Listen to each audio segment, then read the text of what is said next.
Бауыр адам тәнінің ең маңызды ағзаларының бірі саналады. Ол фильтр сияқты барлық залалды заттарды сүзгіден өткізіп залалсыздандырады. Бауырды балмен емдеу. Балдың емдік қасиеті туралы көп айтып жазылып жүр. Балды тікелей бауыр ауруына қарсы ем ретінде қолдануға болады екен. Ол үшін жарты литр зәйтүн майын, жарты келі бал, 50-100 мл алма қышқылын немесе 2 лимонның шырынын алыңыз. Олардың бәрін бір ыдысқа салып араластырып, бетін жақсылап жуу қажет. Содан кейін тоңазытқышқа салып қойыңыз. Қоспа біраз уақыт тұрған соң ыдысты ашып, ағаш қасықпен жақсылап араластырыңыз. Осыдан кейін күніне 3 рет тамақ ішуге дейін жарты сағат бұрын 1 шай қасық мөлшерінде пайдаланыңыз. 4-5 күн осындай қоспаны ішкен кезде бауырыңыздың ауырғаны басылады. Бұл тек бауыр ауруына қарсы ғана емес, сондай-ақ асқазан ауруына да өте пайдалы. Видеоны соңына дейін көріңіз. Бұл видеода бауырды тазарту және емдеу жолдары жайлы ақпарат аласыз. Бауырды сұлы қоспасымен емдеу. Бауырдың созылмалы ауруының алдын алу үшін халық арасында сұлы мен бал қоспасынан жасалған тұнба қолданылған. Оны дайындау үшін 3 литрлік банка алып, оған 2,5 литр қайнаған су құйылады. Содан кейін жақсылап жуылған 100 грамм сұлы мен 150 грамм мамыр айында алынған бал алыңыз. Қайнаған суға сұлы мен балды қосып, жақсылап араластырыңыз. Банкінің қақпағын жақсылап жауып, сыртын жылы одеялмен орап, жылы жерге 1 тәулік қойыңыз. Қоспа қараңғы және құрғақ жерде тұруы қажет. Осыдан кейін тағы болған тұнбаны тамақтан кейін 1 шай қасық мөлшерінде ішіңіз. Тұнбаны тәулігіне 2 рет қабылдау қажет. Халық еміне қаншалықты сенуге болады? Емханаға барып, дәрігер жазып берген химиялық жолмен жасалған дәрі-дәрмекті ішу ауруды уақытша басқаны болмаса, одан толық жазылуға игі ықпалын тигізбейді. Мұны сәл басы ауырып, балтыры сыздаса, емханаға барып дәрі алып қабылдауды әдетке айналдырған адамдардың тәжірибесі дәлелдейді. Мен үнемі қалтасына 1 уыс дәрі салып, соны ішіп жүретін адамдарды білемін. Олардың ешқашан ауруларынан құлан таза айыққан емес. Қазақ тілді арнаның дамуына үлес қоссаңыздар, біз қуанышты болар едік. Арнамызға жазылып, лайк басып, қоңыраушаны баса кетіңіз. Сіздің кішкене ғана әрекеттеріңіз бізге үлкен қуаныш және шабыт сыйлайды. Адамның бауыры өзін-өзі тазартатын жалғыз ағза. Ол 30-ға жуық биохимиялық функцияларды орындайды екен.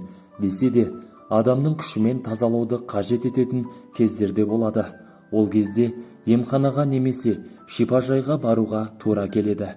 Оған уақыт тапшы болса, кейде қаржы мүмкіндік бермейді. Осындайда бірнеше маңызды ережелерді сақтай отырып, үйде бауырыңызға көмектесе аласыз. Бауыр неге шылаққа толады? Бауырдың ең қауіпті жауы алкогольді ішімдік. Оның құрамындағы этил спирті ақуыздардың синтезіне, көмірсулардың өзгеруіне және эндогендік компоненттердің жойылуына жауап беретін дене жасушаларын бұзады. Осыған байланысты бауырда созылмалы қабыну пайда болады. Кей жағдайда токсикалық улану мен дәрі-дәрмектің әсерінен де бауыр ауырады. Дұрыс емес тамақтану да әсер етеді. Сіз шамадан артық тамақтансаңыз, майлы және тәтті тағамдарды жесеңіз, қарныңызды фастфудпен толтыратын болсаңыз, бауырға салмақ түседі. Одан бөлек метаболикалық бұзылулар, семіздік пен вирустық аурулар да бауырға зиян екенін ескеріңіз. Отырықшы өмір салты бауырдың жұмысын бұзатынын біле жүріңіз. Қандай адамдарға бауырын тазалауға болмайды? Холецистит, панкреатит және гепатит кезінде бауырды тазалауға тыйым салынады. Оған қоса жүкті және емізулі әйелдерге жасауға болмайды. Дәрігерлер қызба және жүйке аурулары, қант диабеті, жұқпалы және вирустық аурулары бар адамдарға да бауырды тазалауға рұқсат етпейді. Ендеше ауруды асқындырып алудан сақ болыңыздар. Адам денесіне негізгі жаулар ол тұзды, қуырылған, өткір май тағамдары. бауырға қандай жемістер пайдалы болып келеді? Мысалға, алма, өрік, құрғақ өрік, лимон, шабдалы және алмұрт.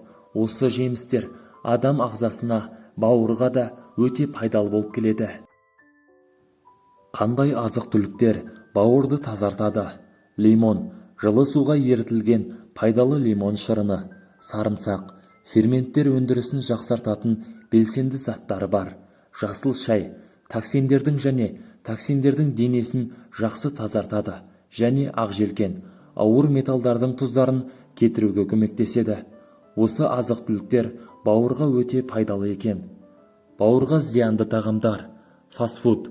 Бұл санатқа гамбургерлер, француз фридері, чипсы, тез кеспе және тағы басқа өнімдер. Бұлар бауырға өте зиян тағамдар. Бұл өнімдер құрамында зиянды майлар, хош иістендіргіштер мен хош иісті күшейтетін заттар бар. Дәмді азық-түлікті көптеген адамдар сүйеді, бірақ өкінішке орай оны пайдалану бауырдың жұмысына теріс әсер етеді екен. Алкогольді сусындар. Алкогольді сусындардың барлық түрлері бауырға өте зиянын тигізеді. Сондықтан алкогольді сусындардан өте алыс жүрген абзал болады. Бауыр адам тәнінің ең маңызды ағзаларының бірі саналады. Ол фильтр сияқты барлық залалды заттарды сүзгіден өткізіп, залалсыздандырып отырады. Бауыр ас қорыту мен асты сіңіруге қатысатын ең үлкен без, ал оның ең үлкен қызметі бұл ағзаға түскен ауыр, улы заттарды залалсыздандыру екен. Дәлірек айтсақ, ағзаға түскен қауіпті, пайдасы жоқ тағамдарды реттеуді қолға алатын мүше.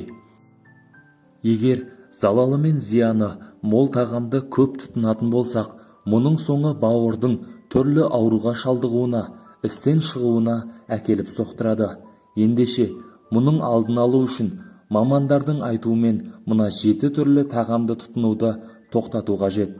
Ең алдымен, мамандардың айтуынша қанты мол тағам тұтынуды доғару қажет, әсіресе газдалған сусынды. Оның құрамындағы химиялық заттар мен хош иістендіргіш, зияны қоспа, мұның бәрі бауырға салмақ салады. Оның орнынан кәдімгі ауыз су не қайнатылған шөп шай ішіңіз. Оның пайдасы бауырға ерекше пайдалы екен. Өміріңізге пайдалы видеоны басқа адамдарда көрсін десеңіз, біздің еңбегімізді бағалап, лайк басып, жақындарыңызға таратсаңыз, біз қуанышты болар едік. Денсаулығыңыз мықты болсын, ешқашанда ауырмаңыз, сау болыңыз. Ескерту: қандай ем түрін қабылдамас бұрын дәрігер кеңесін алыңыз.